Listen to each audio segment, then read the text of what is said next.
I've been on this planet for about 10 months now. 10 months away from the real world, as some like to call it.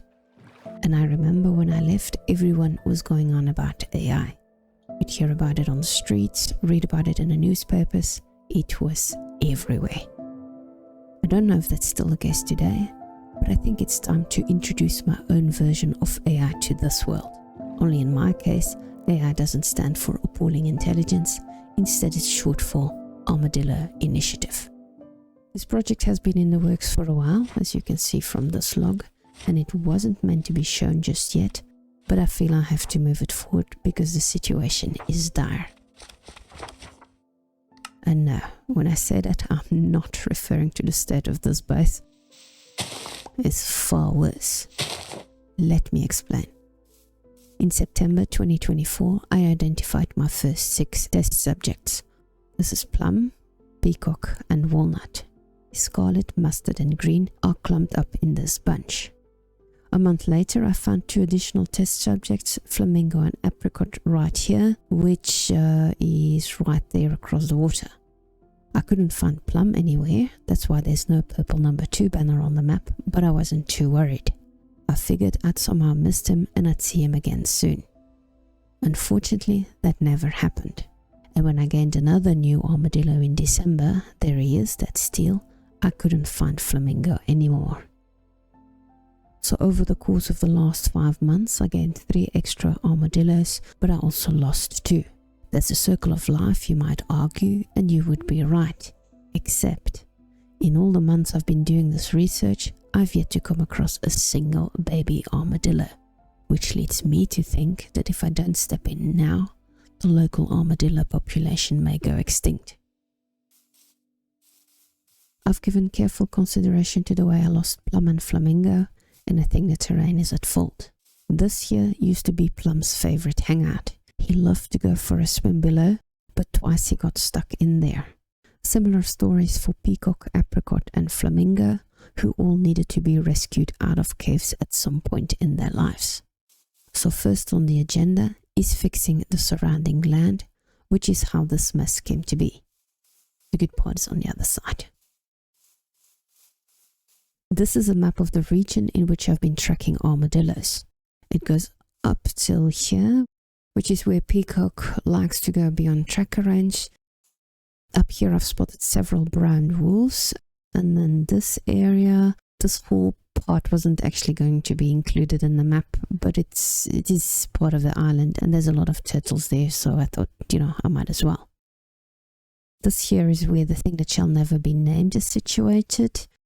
Blaketon is here, and that's where I constructed a signpost which I showed off in earlier mission reports. All the maps are locked, so now that I've documented what the land used to look like before I arrived, I can start fixing the terrain. I'll be doing this while I log my observations for the month of February.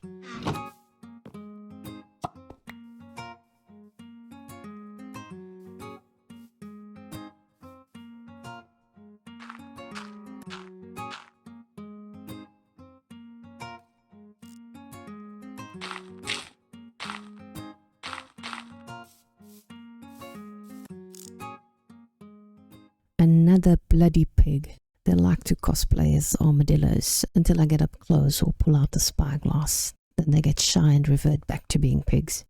And they get me every single time. As for Walnut, I don't see him. He usually resides up on that mountain, while this area here is Apricots and Teal's home ground, but I haven't seen him yet either.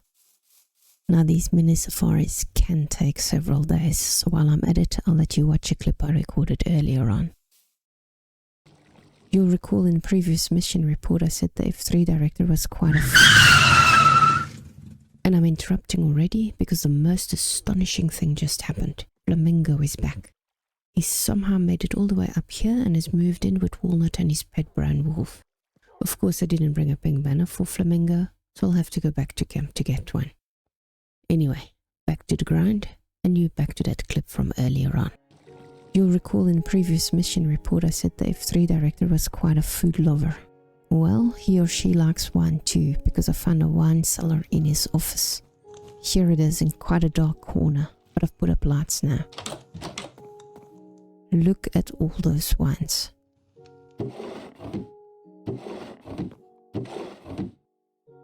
Even though I'm not a connoisseur, I recognize a lot of these names. No other major discoveries so far, but of course I'll keep you posted. Scarlet, green and mustard, found up on their mountain. Peacock, found outside tracker range, as usual. As for apricot and teal, this is where I found apricot. And then teal. I had some trouble finding him, so I started running around until I heard the telltale noise of a startled armadillo curling itself into a ball. It's the best way to find armadillos, really. And then I had to rescue him, of course. That's 2 out of 7, now 8 armadillos stuck in a cave. So yeah, it was a good idea to fix the terrain. Flamingo's unexpected resurrection made me doubt for a moment if I should still build an armadillo breeding facility. But it's 6 months now without any sign of armadillo babies, so I'm gonna go ahead and do it. And this is the spot I've chosen to do so. The terrain already makes a bit of a circle, so I tried to follow that with this temporary fence. I think the side could use a bit more curve, so I'll see about that when I put in the proper fence. This corner here is where I plan to build some sort of shed, as I might put some of the armadillos underground. And then up here is where my proper base is gonna go, replacing the mess over there. You've got a really lovely view up here. Well, today the weather is a bit hazy, so you can't see as far, but the view is still great. I think I'll add a terrace this side overlooking the armadillo's enclosure. And now I need an Adam and Eve to start off the breeding. I was gonna choose Walnut because he was alone on his mountain, and Peacock because he always wanders out of tracker range. But now that Flamingo has joined Walnut, I want to give the young couple all the chances. So I think it's gonna have to be Peacock and Teal, who also likes to push the boundaries.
It took an entire day, but that was a very successful trip. Now let's see if we can get Teal and Peacock to breed.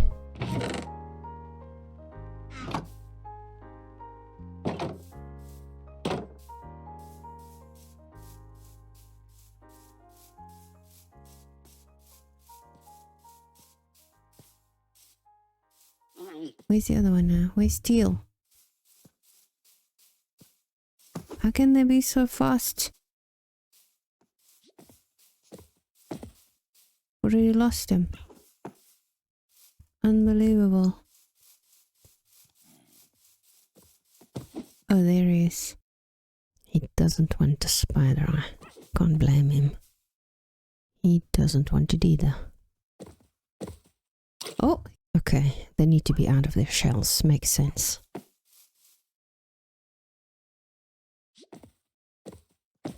There. Come on. 4 night falls, I want a baby armadillo.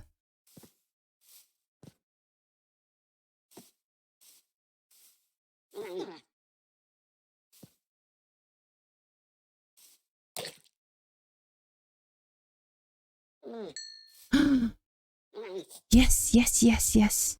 Hey, little one. Okay, we better go to bed. Good armadillos. So what I'm gonna do now while I breed armadillos is install the proper fence and mark, oh, there's the first specimen already. I'm gonna mark wherever they drop their scutes, and then I'm gonna install an automatic collection system underneath the most scuted areas. If I could, I would turn the entire area into a farm, no point in wasting all that scute, but I'm a little short on gold. As for the proper fence, it's going to look something like this. A mix of mangrove roots and spruce accents. I'll have an entrance point here and somewhere on the other side, probably close to where those two torches are. This is going to take a while, so I've prepared another clip for you to watch. After breaking into the F3 facility, I couldn't stop thinking about the stuff we found, so I created a bit of an overview. The first one in this world, which is a little odd seeing as I love to create those. Anyway, it's through here, and then in here. It's not my finest work, but all of this, including the space itself, is temporary. There's this part here, which contains all the actors in this world, people I've encountered. And then there's the part, which is those two walls, well, that part and that part, which contains all the bases and villages I've found so far. Let's start with the actors. That's me. I'm a gold block, reflecting my golden personality, I guess. And also, of course, because at the moment, gold is probably one of my most precious resources. Then there's you, the witness. You're still a fishhead because I received no complaint. And then there's HQ. I've chosen to represent as a breezehead because I do feel that they're tossing me in all sorts of directions, preferably those that I do not want to go into. Then the more interesting part, I think, is this section where I've listed all the other people I have encountered or I've heard about. First off, the people inside the F3 facility. There's Dr. Mufon, who's missing in action, so I'm still trying to find him. He was the one that was supposed to welcome me on this planet. Then there's Blake. He was at my base, and then unfortunately he died. There's a director, there's Amy, there's Jack, and then there's F. Lower, who I think is Flo from the book we read to Mission Report ago.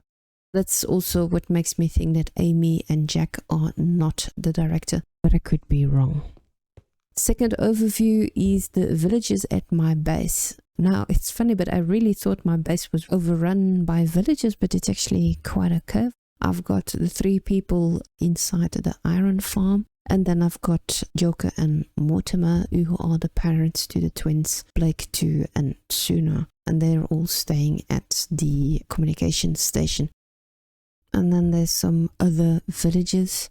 This one I need to keep an eye on. I think he or possibly she is spying on me. Because, I mean, like, I will be working with sand. Next thing, he's selling me sand. I'm working with mangrove. Next thing, he's selling me mangrove. Very disconcerting. And then I also listed here the stonemasons at Blackdown. The second part are the bases and the villages I've come across. So first I've listed my own bases. At the moment, that's pretty much only Zebra, for which I've listed the coordinates. And then there's big question mark, which is going to be my on-water base. This is a plan that I have, but it's still going to take some time, I think. So, but those are my bases. And then I have to be careful here. The secret bases that I have discovered, also actually only one, which is the F3 base. Brought a banner here. These are the coordinates to the thing that shall never be named, which is the official entrance point. And then I have put this question mark banner because I know that there are other secret bases because we found that cable at F3, but I haven't found them yet. So here I've made a bit of an evidence board. I think it might be easier to look at it from here, listing everything that I know or that could potentially lead to another of those secret bases. Up there is Spark. That's a name that we came across in the logbook of the cable found at F3. So I know there's a place out there that is connected through cable, and that's Spark. I've also, and there I have to go a bit closer again, I've also put up this piece of paper which contains some sort of coordinates. I got very bad experience following incomplete coordinates, so I'm not stupid enough to do that again. But I thought for completion's sake, I should at least put it up. And then we have these 6 here. These are all the resources I found in one of the first rooms at F3, which were deliveries. They came from somewhere. Potentially this is all off-planet delivery, but one of these deliveries could certainly come from another secret base, so that's what I want to find out. And then I put on a question mark, because God knows, maybe there's more stuff at F3 that I just haven't found yet. And then on this side, I've listed some of the villages I've encountered. Blaketon is one of my more important villages. That's where I found Blake. Upon his death, I made the commitment that I would take care of his people, a commitment that I'm not that good at holding, but I'm trying. Then there's the idiot village. Suna was from the idiot village. This is a desert village where everybody had their head stuck in the ceiling. Here are also the coordinates. This is the village on the way to the deep dark. It was a very beautiful village, so I'd like to go there again at some point. Bianca was from there, if I remember well, because she babysat my cats. Then there's the village where Mortimer came from, the forest village, and then there's actually many, many more. Yeah, that's all for now. As I said, not my best work, but you have to start somewhere. I actually have a plan or an idea to make some sort of timeline, because I think that would be very helpful to get a better understanding of where I saw Dr. move on, and also might maybe help in finding other bases. But my first attempt failed, so I don't know if it will ever become a reality, and I'd also need a lot more space than what's available here. Anyway, let's go to sleep because it's night. Did you know armadillos like to drop their scutes in between blocks? This here is a prime example. Now where am I supposed to put the carpet? That one's a bit easier, thankfully. Yellow means 1 drop, orange 2, and red was supposed to be anything above, but I ran out of wool and there was so much scute that I just stopped marking and collecting. But as you can see, it's quite an even spread all around. I have an escapee over here and a dude with llamas who must have heard me talking behind his back earlier on because he invited a friend with his own set of llamas. I put in 3 terraces with room in between for 2 marula trees. Once they have matured, I think this area will look really, really nice. The shed became the collection area for the farm, which we'll have a look at just now. This first terrace houses all the stuff that was at my temporary base over there, except for the big map, for which I still have to find a good spot. It also has a good view of the armadillo enclosure. For an even better view, I recommend the second terrace, except that this tree is in the way. I'm gonna get rid of it and then the view will be great. And there's ample space for relaxing. As for the third terrace, I don't know what to do with it yet, but it also has a good view.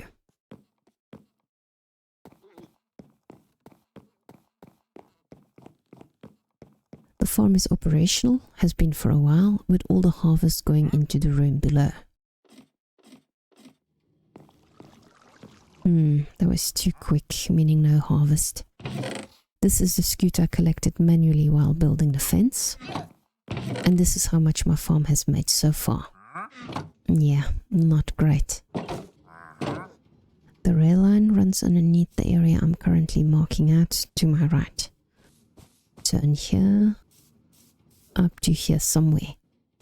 The carpets prove that I have picked up scute here before, but ever since putting in the rail line, the armadillos seem to actively avoid the area.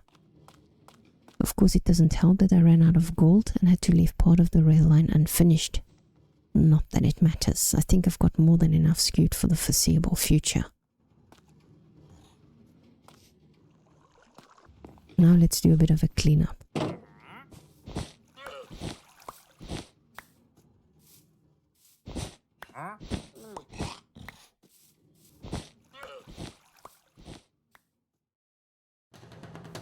While I engage in my favorite activity on the farm, you can see what it looks like without all the carpets.